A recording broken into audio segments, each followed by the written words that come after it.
ঘোষণা হলো। তো আমি শুরুতে আল্লাহ পাকের কাছে দোয়া করছি যে পরিবার এই মহৎ কাজটি করেছেন, যাদের জন্য করেছেন আল্লাহ তাদের কবরটাকে যেন জান্নাতের টুকরা বানায়। প্রিয় উপস্থিতি, আসলে ইচ্ছা করলেই মসজিদ বানানো যায় না, এটা আল্লাহ পাকের মঞ্জুরি থাকতে হবে। সূরা বাকারার মধ্যে একখানা আয়াত আছে, আল্লাহ তাআলা বলেছেন ওয়াইদ ইয়ারফাউ ইব্রাহিমুল কওয়াইদা মিনাল বাইতি ওয়া ইসমাঈল। আপনারা জানেন পৃথিবীর সর্বপ্রথম ঘর হচ্ছে কাবা, যেদিকে ফিরে আমরা নামাজ আদায় করি। পৃথিবীর 210 কোটি মানুষ, আমরা যারা মুসলমান।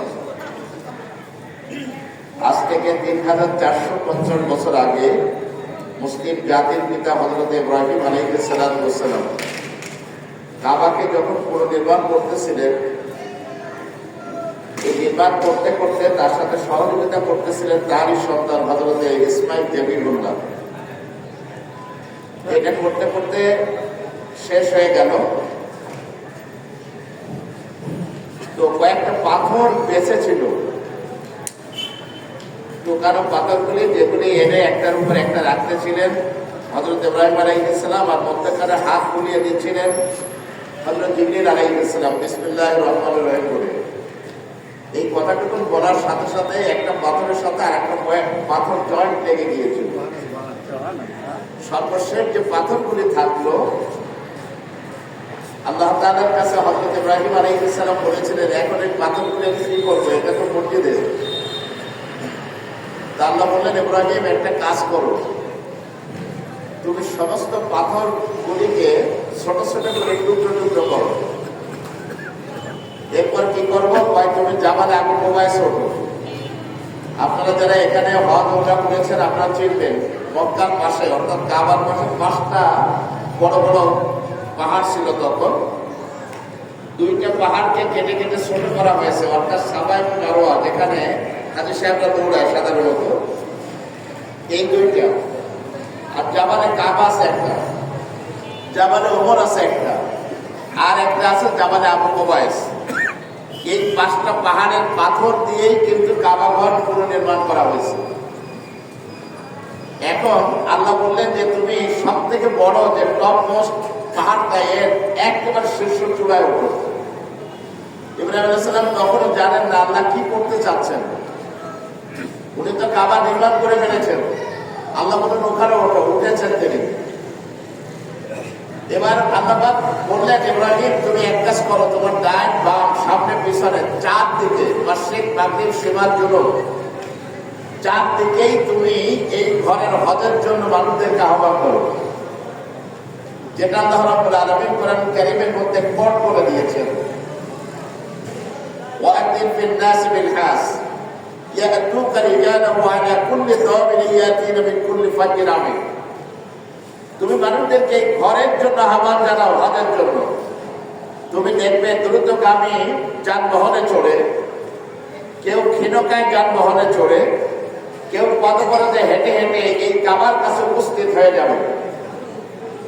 ইব্রাহিম আলাইহিস সালাম আল্লাহর হুকুম পালন করলেন, তামিল করলেন, ডাইনে বামে সামনে পিছনে এই ঘোষণা দিয়ে মনে মনে চিন্তা করতেছেন, জনমানবহীন একটা মরুভূমির ভিতরে আল্লাহ ঘোষণা দিতে বললেন। আবু দাউদ শরীফের মধ্যে হাদিসে এসেছে, হযরত রাসূল কারীম সাল্লাল্লাহু আলাইহি ওয়াসাল্লাম বলেছেন যে ওই দিন হযরত ইব্রাহিম আলাইহিস সালাম যে হজের জন্য মানুষদেরকে ডেকেছিলেন, ওই সময় পৃথিবীতে যত মানুষ ছিল, অনাগত ভবিষ্যতে পৃথিবীতে যত মানুষ আসবে কিয়ামত পর্যন্ত, তাদের রূহগুলির আলমে আরহার মধ্যে এখন সব আছে, কিয়ামত পর্যন্ত যারা আসবে, এই রূহগুলি হযরত ইব্রাহিম আলাইহিস সালামের এই ডাক শুনতে পেয়েছিলেন। যেই রূহ ইব্রাহিম আলাইহিস সালামের এই আহ্বান শুনে যতবার লাব্বাইক লাব্বাইক করেছে, সে ততবার হজ করার সুযোগ পাবে। ঘোষণা হয়ে গেল। ইব্রাহিম আলাইহিস সালামকে বললেন, পাথরের সেই টুকরাগুলি পৃথিবী জুড়ে তুমি ছড়িয়ে দাও। একটা মানুষের হাতে কতটুকু জোর থাকে বলেন? ডান বাম সামনে পিছনে চতুর্দিকে ছড়াই দিলে, আর গোটা দুনিয়া ব্যাপী এটা পৌঁছাই দিলেন কে? আল্লাহ। ওই পাথরের টুকরা পৃথিবীর যেই ভূখণ্ডে পড়েছে সেখানে কিয়ামতের আগ পর্যন্ত মসজিদ হতেই থাকবে, কেউ ঠেকাতে পারবে না। তো আমরা বুঝতে পেরেছি যে আমাদের মনা ভাই এই মসজিদ দেওয়ার জন্য অনেক চেষ্টা করছেন, এই জায়গা দেওয়ার জন্য। আমাকে 2-3 বছর আগে একবার বলছেন, তো আল্লাহ তাআলা সেই আশা পূর্ণ করেছেন। আসলে পাথর কি ওখানে পড়ছে না পড়ে নেই? সেইটা এখন কিন্তু আমরা লাভবাহী করতেছি। সুতরাং মনক্ষুণ্ণ হওয়ার কোনো কারণ নেই। মসজিদের যখন এখানে জায়গা হয়ে গেছে, মসজিদ হয়ে যাবে ইনশাআল্লাহ, ইনশাআল্লাহ। আর আমি মসজিদ কমিটিকে বলবো, দ্রুততার সাথে সার্টিফাইড কম্পিউটারে আপনারা এটাকে একটা রেকর্ড করেন, আর আমরা দেখতেছি দেখি কি করা যায়। ইনশাআল্লাহ সবাই মিলে যদি চেষ্টা করি, এরকম মসজিদ দাঁড় করানো খুব কঠিন না। আমার মসজিদ 4 কোটি টাকা শেষ হয়ে গেছে, কিন্তু কিচ্ছু ছিল না। আমার মাত্র 4 থেকে 5 লক্ষ টাকা ছিল হাতে।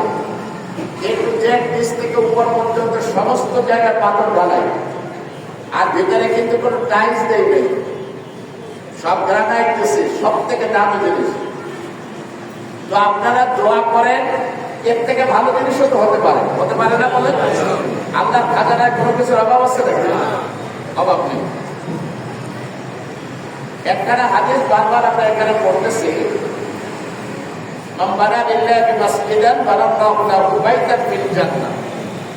আল্লাহর জন্য, আল্লাহকে রাজি খুশি করার জন্য পৃথিবীর এই ভূখণ্ডে যিনি একখানা মসজিদ তৈরি করবেন, নবীজি বলেছেন আল্লাহ রাব্বুল আলামিন তার জন্য জান্নাতে একখানা ঘর তৈরি করে রাখবেন। আমি দোয়া করছি যে মরহুমার নামে এই মসজিদের জায়গায় ওয়াকফ করা হয়েছে, আল্লাহ রাব্বুল আলামিন তাদের জন্য জান্নাতে সেই ঘর তৈরি করে দেন। এই পরিবারের উপর আল্লাহ তার খাস মেহেরবানি, তার রহমত যেন বর্ষণ করেন। আর একটা কথা, আমরা অনেকেই দোয়া করতে কার্পণ্য করি। আজকে জুমার রাত না, আসরের পর থেকে মাগরিব পর্যন্ত এই সময় যে সমস্ত কবরের মধ্যে আযাব হয়, সমস্ত কবরের মধ্যে একটা ছোট্ট এলান হয়। এলানটা কি? আল্লাহ ফেরেশতারা বলে যে আগামী 24 ঘন্টা দিন এবং রাত মিলে আল্লাহ তোমাদের কবরের আযাব মাফ করে দিয়েছেন। তোমরা একটা কাজ করো, তোমাদের পৃথিবীতে 4 শ্রেণীর মানুষ আছে, আমার বানানো কথা না, রিয়াদুস সালিহিন আপনার 2য় খণ্ডের মধ্যে হাদিস করে এসেছে, মান মাইয়াতু ফিল কবর ইল্লা কাল গারিকিল মুতাকাওয়াস তাদহাকুহু মিন আবিন আও উম্মিন আও ওয়ালাদিন আও সাদিকিল্লাহ। হুজুর বলেছেন যে ফেরেশতারা বলে 4 শ্রেণীর মানুষের কাছে যাও, তোমার বাবা যদি বেঁচে থাকে তার কাছে দোয়া করতে যাও, মা যদি জীবিত থাকে তার কাছে গিয়ে দোয়া চাও, যদি 2 জন না থাকে নিজের সন্তানের কাছে যাও, এই সন্তান যদি তোমার না থাকে আও সাদিকিল্লাহ তোমার বন্ধু বান্ধবের কাছে যাও দোয়ার জন্য। ফাইজা কানা তালহাকুহু কানা আহাব্বা ইলাইহি মিনাদ দুনিয়া ওয়া মা ফিহা। রাসূল করিম সাল্লাল্লাহু আলাইহি ওয়াসাল্লাম বলেছেন, এই 4 শ্রেণীর মানুষের মধ্য থেকে কেউ যখন মৃত কোনো ব্যক্তির জন্য দোয়া করে, এই দোয়াটা তার কাছে এত প্রিয় হয়, দুনিয়ায় যদি এই ব্যক্তি জীবিত থাকতেন এবং পৃথিবীর সমস্ত স্তবর অস্তবর সম্পত্তি যদি তার নামে লিখে দেওয়া হতো, যতটুকু সে খুশি না হতো তার থেকে এই দোয়ার জন্য সে বেশি খুশি হয়। وإن الله تعالى لا يدخل أهل القبور بالدعاء الأرض مثل الجبل। হাদিসের শেষ অংশ হুজুর বলতেছেন যে ছোট্ট তোমার একটু দোয়া, আল্লাহ পাকের যেই বান্দার জন্য তুমি দোয়া করেছো, যিনি কবরে আছেন, এই ব্যক্তির জন্য যে দোয়া তুমি ছোট্ট একটু দোয়া করেছো, এই দোয়াটা ছোট্ট থাকে না, আল্লাহ এটা পাহাড় পরিমাণে রূপান্তরিত করে তার কবরে পৌঁছায় দেন। আমরা যেন দোয়া করি, ইনশাআল্লাহ করেন, সবাই সবার জন্য দোয়া করবো। কথা শেষ। এই মসজিদ সামনে রাত করবে, আমরা সহযোগিতা করবো যে যেখানে আছি, আমাদের মনের সবটুকু আবেগ উজাড় করে দিয়ে আমরা যদি সকলে চাই, আল্লাহ রহমত অবশ্যই সেখানে নাজিল হবে। কমিটিকে বলবো শাওয়ারুহুম ফিল আমর, সমস্ত কার্যক্রমের ব্যাপারে পরস্পর পরামর্শ করার জন্য বলা হয়েছে। নট আমাদের উপদেষ্টা মন্ডলী, নট আমাদের সভাপতি অথবা সেক্রেটারি, আমরা সবাই এক থাকি ইনশাআল্লাহ। আমরা যদি এক থাকি এরকম মসজিদ নির্মাণ করা কোনো কঠিন ব্যাপার না ইনশাআল্লাহ, আমরা বিশ্বাস করি। আল্লাহ যেন আমাদেরকে মঞ্জিলে মাকসুদে পৌঁছানোর তৌফিক দান করেন।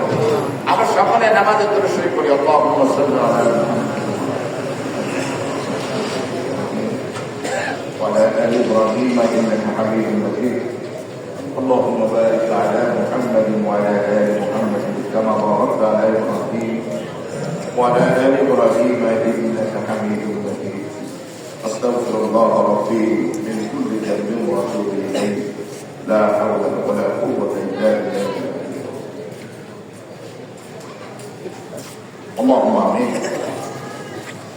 ربنا ظلمنا أنفسنا وإن لم تغفر لنا وترحمنا لنكونن من الخاسرين.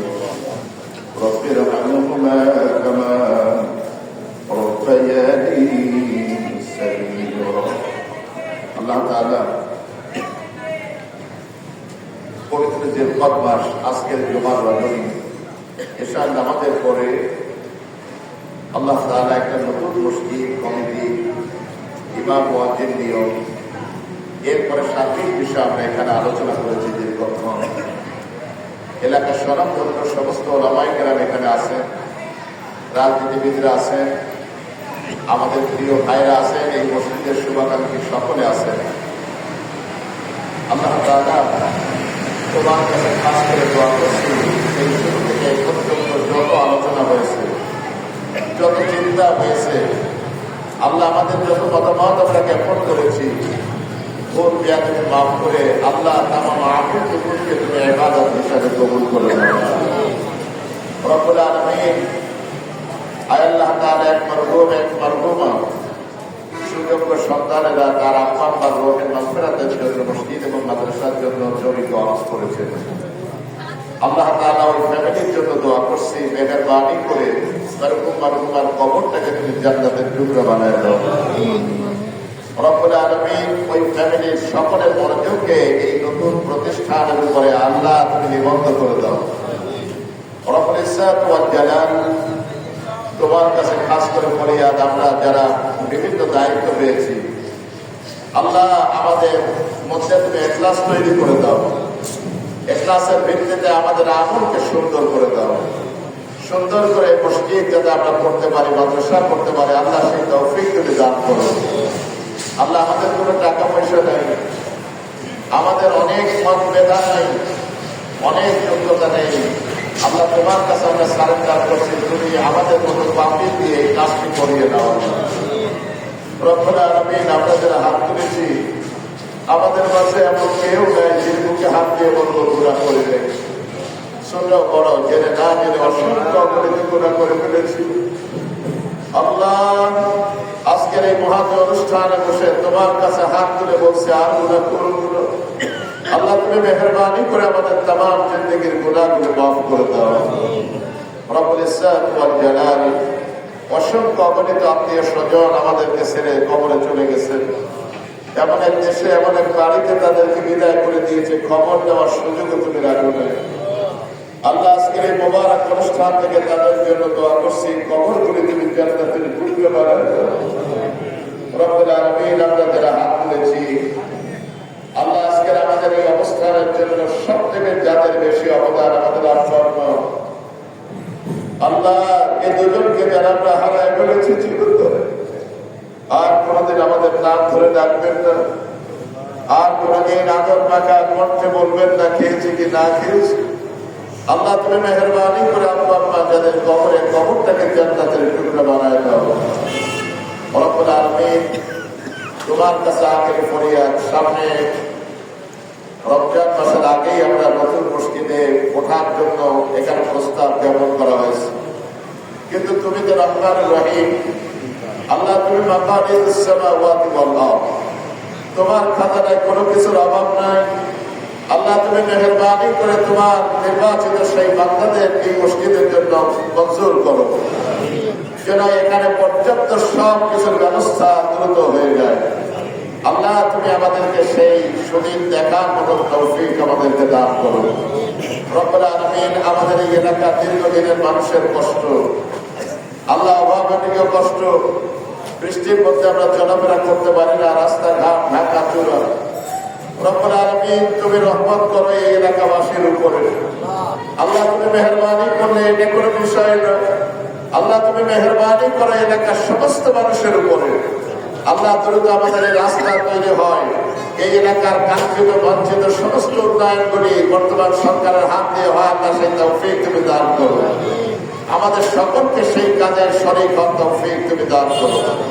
আল্লাহুম্মা জিদনা ওয়া লা তানকুসনা ওয়া আকরিমনা ওয়া লা তুহিনা ওয়া আতিনা ওয়া লা তাহরিমনা ওয়া আতিরনা ওয়া লা তুসির আলাইনা ওয়া আরজি আন্না ওয়া আরদানা ইয়া কারীম।